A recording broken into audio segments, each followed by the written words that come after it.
Coming up on today's wrestling news, an update on the sex trafficking lawsuit against Vince McMahon, WWE, and John Laurinaitis. Another WWE star's contract is set to expire imminently. The WWE TNA link was, quote, months in the making. And is another NXT star gone from the company? I'm Adam Wilborn. I'm Michael Hamflett. And this is the news. Yes, so we're starting with some news on the ongoing sex trafficking lawsuit between Janel Grant and WWE, Vince McMahon and John Laurinaitis. So as usual, all of this comes with a content warning. If it's something that you're not particularly comfortable to watch or listen to us talk about, you can just skip ahead onto the next story or anywhere else in the video. And speaking of the video, there will be all the usual links to the outreach group supports and the ability to donate to RAIN attached to this video as well.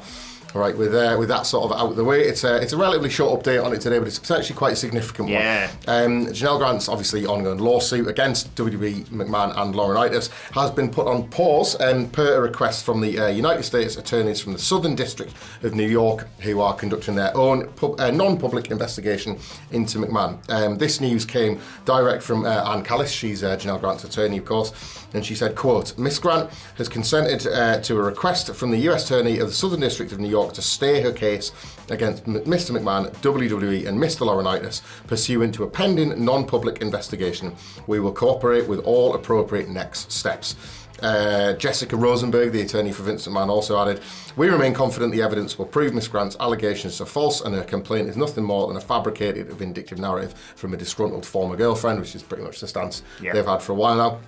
The investigation, just to sort of be clear, was first reported by the Wall Street Journal back in February, which came just after Vince McMahon's second resignation in January following the release of the lawsuit.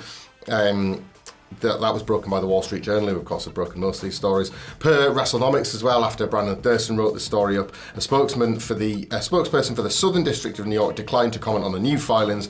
As of Thursday afternoon, a search of the Southern District of New York's electronic filing system doesn't show any new cases involving McMahon. So this is presumably just part of the ongoing investigation. Yes. And whatever it is has been enough to drive this New York department to ask Janel Grant's legal team to hit pause just for now. So no changes to the case itself from Janel Grant or Janel Grant's legal team, but quite significant. Yes. There's enough going on in this non-public investigation to bring that one to a pause. Yeah, and I didn't realise there was this second investigation going on, basically. So it's, I mean, there must be a lot going on there for them to ask them to pause this very public trial. And intriguing to see what comes out from this. Not really I want to speculate on here. No, that's it. There's nothing we can speculate on. But all the information is out there. It's on our link at whatculture.com/WWE. But WrestleNomics, the Wall Street Journal, and Post Wrestling, all integral to the coverage of this. And we recommend you go and check those articles out as well. Yeah, and support RAIN and, as we always say, believe survivors.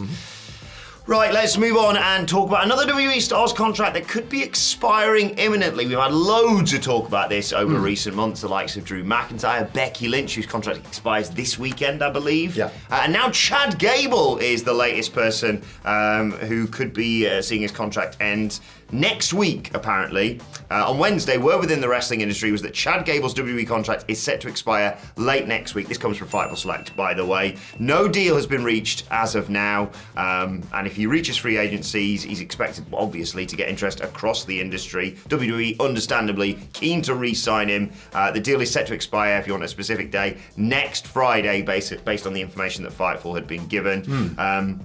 Strong push from various talent outside companies to vouch for him to be signed with regards to possibilities outside WWE. And interestingly, with the companies that Fightful spoke with, MMA companies keen to book him as well if the opportunity arises.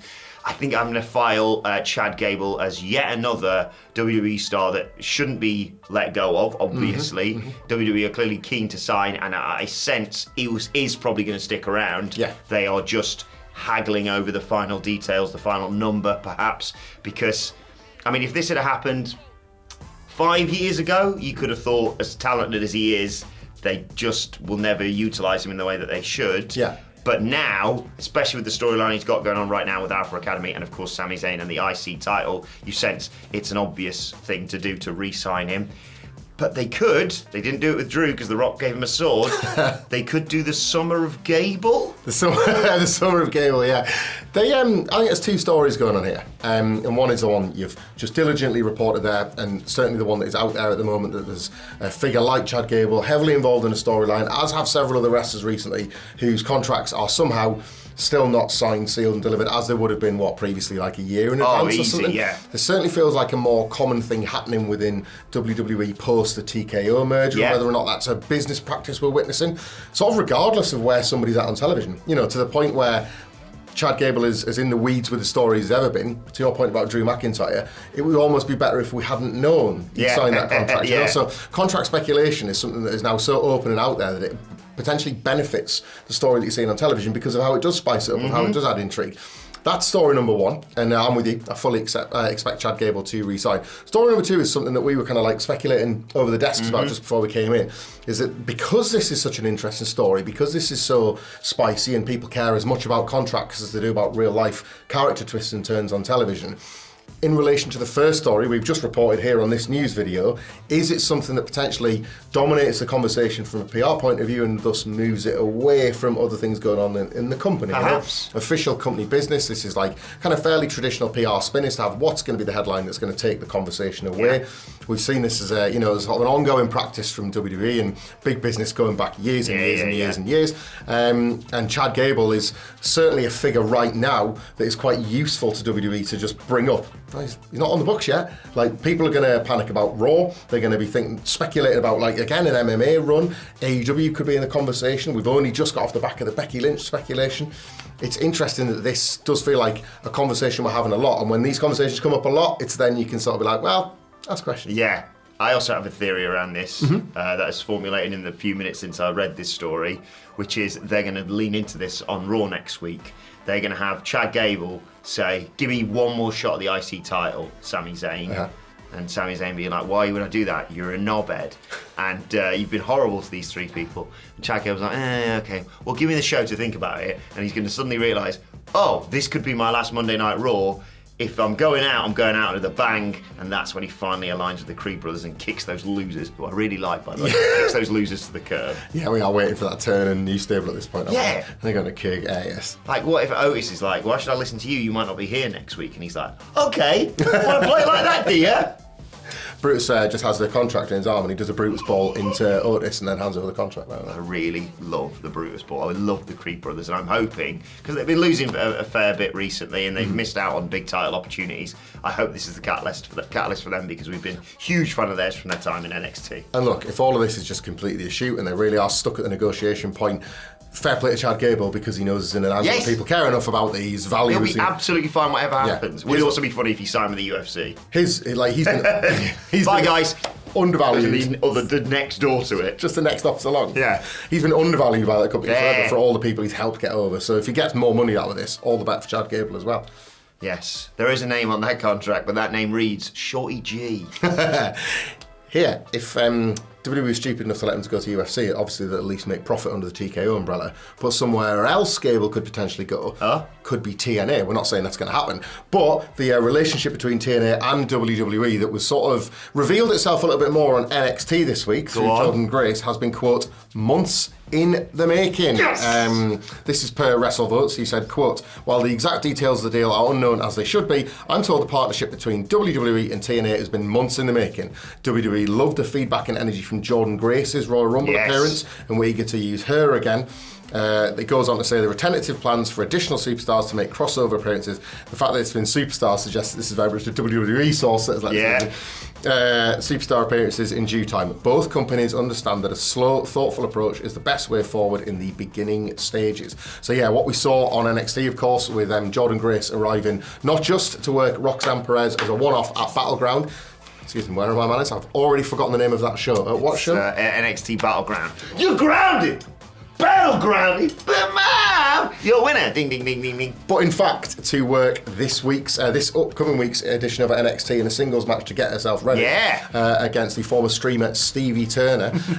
So we've already got one big match out there for Jordan Grace. If you're not watching NXT, you should be. There was interactions on X I saw yesterday between The New Day and Joe Hendry. And Moose and Drew McIntyre. So it's all kicking off.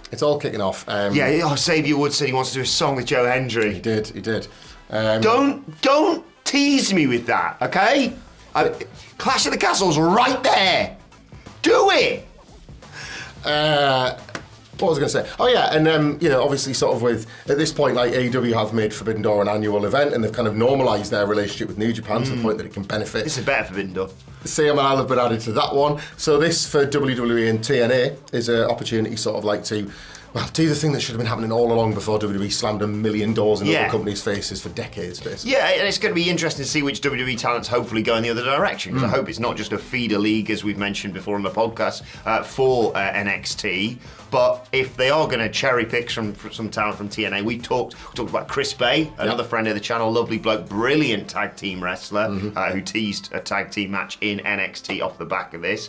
And just looking at the roster page, I'm very excited about seeing what Nick Nemeth and Mustafa Ali look like under the WWE banner, personally. How would that go? Although, genuinely, if this gets us Dirty Dango, along with Joe Hendry and all the other stuff I've mentioned, oh my god. I am currently charmed by the idea of the new version of Jonathan Gresham. NXT. Yes. Octopus face and all, so that's the one I want, I think. Really exciting. It's genuinely really exciting. I think there's more to come, certainly from the sounds of it anyway.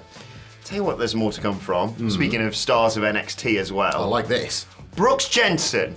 Now, my heart skipped a beat last night because I opened up X, and it usually does that because it's an absolute dumpster fire on there.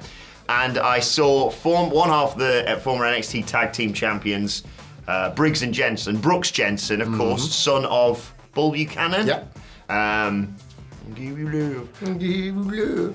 Seemingly teasing he was gone from the company, and I'm frantically refreshing and looking for the likes of Sean Ross Sapp and Brian Alvarez, who are usually good with reports on this, and there's no word on that. So just to fill you in, Brooks Jensen, he's done a lot of teasing recently. He's been drinking and posting pictures of him watching NXT. He'd snuck himself into the audience a while back. He was out the show for one of them. And he's like, no one bloody noticed. He changed his Twitter bio to, just booking info, bookwrestle01@gmail.com, which would suggest, he's been let go. But normally, it's the other way around, isn't it? It's like you find out about someone being released and then they tweet, I've been released, sorry guys. Anyway, if you want to see me or work somewhere else, please book me.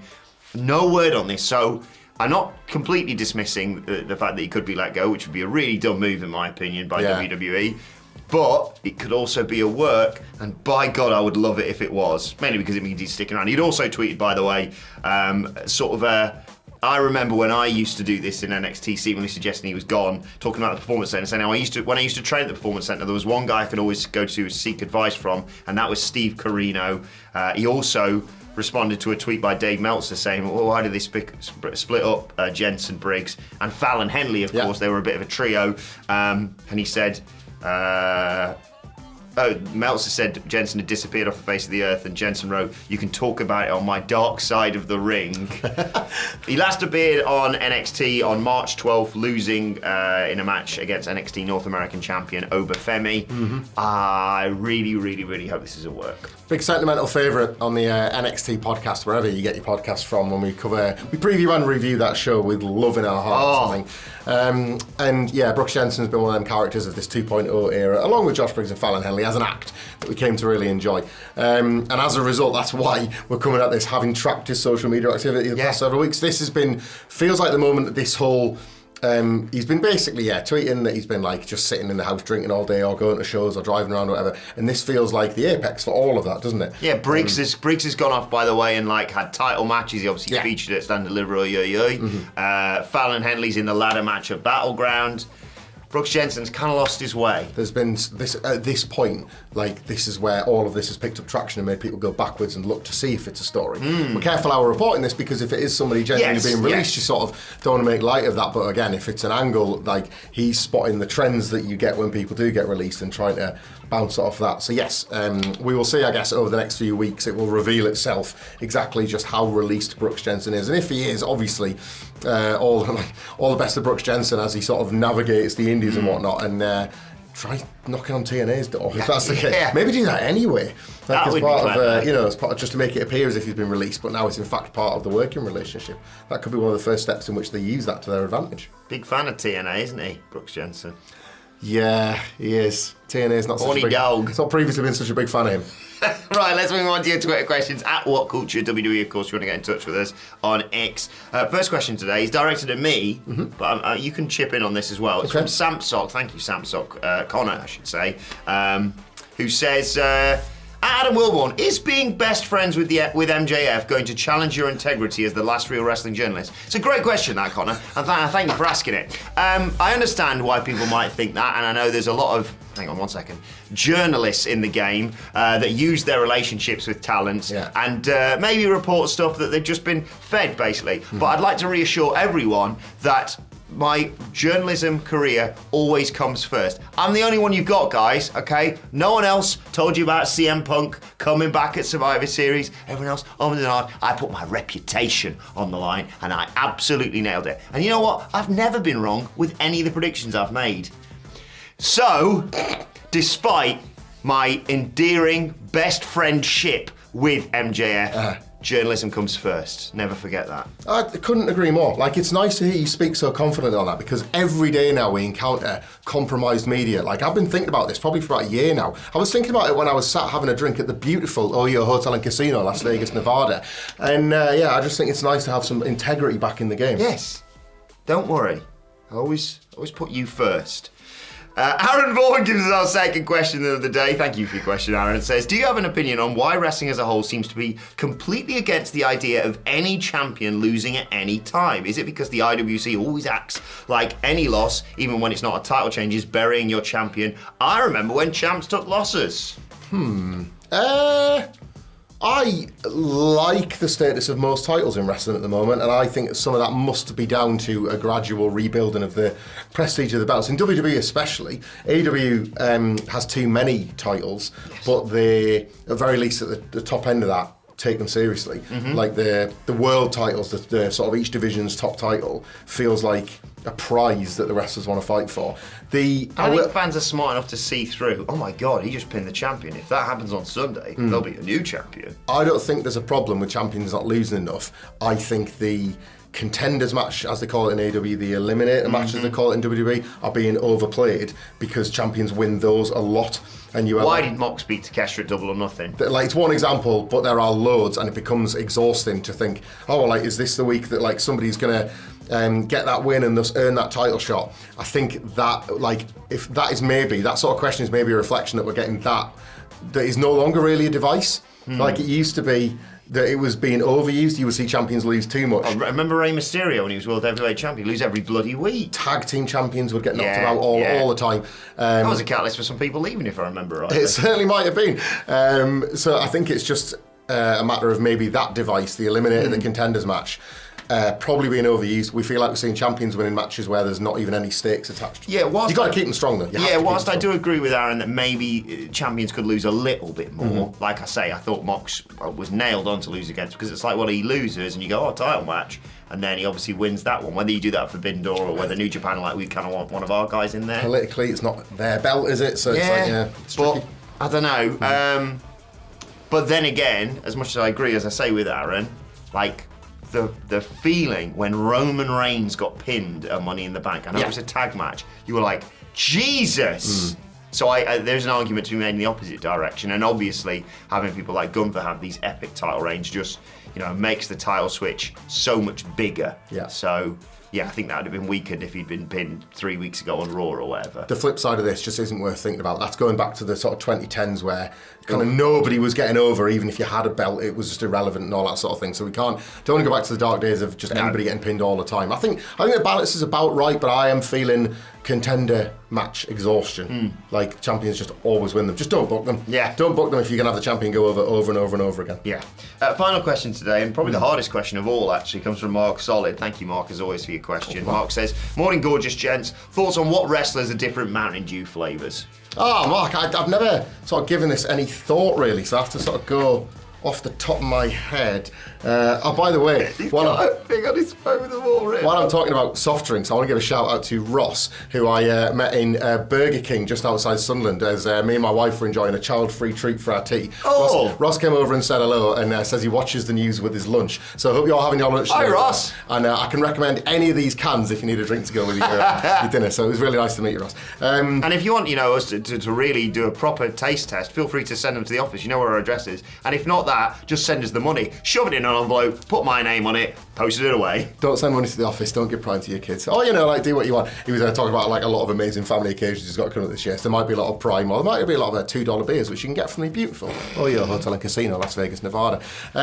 Right, original, this is serious business now. Come on, let's get serious. The floor is yours. Thank you for the question mark. So, original and best, Mountain Dew. I think it's the greatest soft drink of all time. I think for me, the best there is, the best there was, and the best there ever will be. So, of course, Bret the Hitman Hart gets the original. And there is an image of Bret the Hitman Hart wearing a green version of his gear once for one of the video games when he was being green screened in. And it blows your mind. Google it, Bret Hart green attire, and you cannot quite believe that you're seeing his pink and black vest top in green. Code Red, I've gone route one. It's NXT's newest breakout sensation, and I can't do her name justice. It is, of course, Sexy Red. Thank you very really much. like Sexy Red. Voltage, right, is it gives you some real pep in your step. It's got this kind of sort of unhinged energy, and the can is also red, white, and blue. He's just seen green Brett. The can is also red, white, and blue, so I've gone with Kurt Angle, specifically TNA era Kurt Angle for a can of Voltage. Purple Thunder is obviously in the flipping Judgment Day, never in doubt. One of my favourites of a sort of a range a couple of years ago where they just sort of covered the can in the flag, Uncle Sam. I've gone with Lex Luger. Okay. Actually. Just cans of that loaded up on the bus. I was thinking Cody there, but a Lex makes more sense. And last but not least, I don't know if you've enjoyed a can of Mountain Dew Frostbite. It's kind of a bluey lemony one. It's got a big shark in it, so it's got to be the dead man. He crushes that can after he's drank it, he crushed that shark that came from a shell. I genuinely didn't realise quite how many flavours there were until I googled this. They do sort of different ranges every year. You can get ones that sort of exclusive to certain shops, to certain Taco Bell was Baja Blast until they put it in a can for an anniversary. This is some goated Mountain Dew. We'll talk more about this when we're off camera. Obviously, we'll probably continue on the SmackDown preview podcast, wherever you get your podcast from, of course. But for now, thanks for all your questions. Let us know your thoughts on everything we discussed in the comment section below. And while you're at it, why not check out this video right here? We'll see you soon.